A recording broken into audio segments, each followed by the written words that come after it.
Il y a un moment dans la vie où on comprend que le futur ne se construit pas en forçant, ni en se corrigeant sans cesse.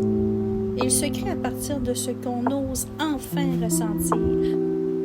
Pendant longtemps, on apprend à s'adapter, à se contenir, à devenir quelqu'un de plus acceptable, de plus fort, de plus calme.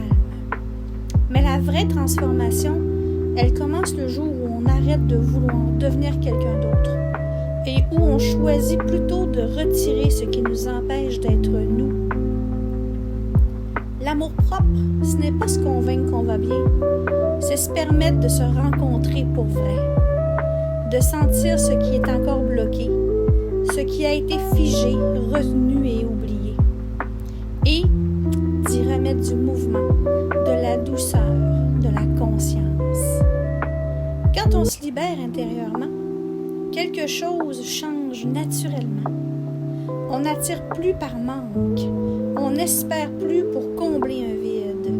On commence à créer un futur qui nous ressemble parce qu'il naît d'un espace intérieur enfin aligné.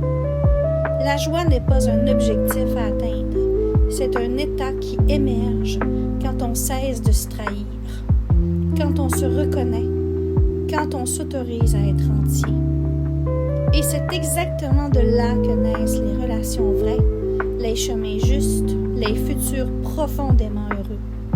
Pas parce qu'on les a cherchés, mais parce qu'on est enfin devenu l'espace dans lequel ils peuvent venir nous rejoindre.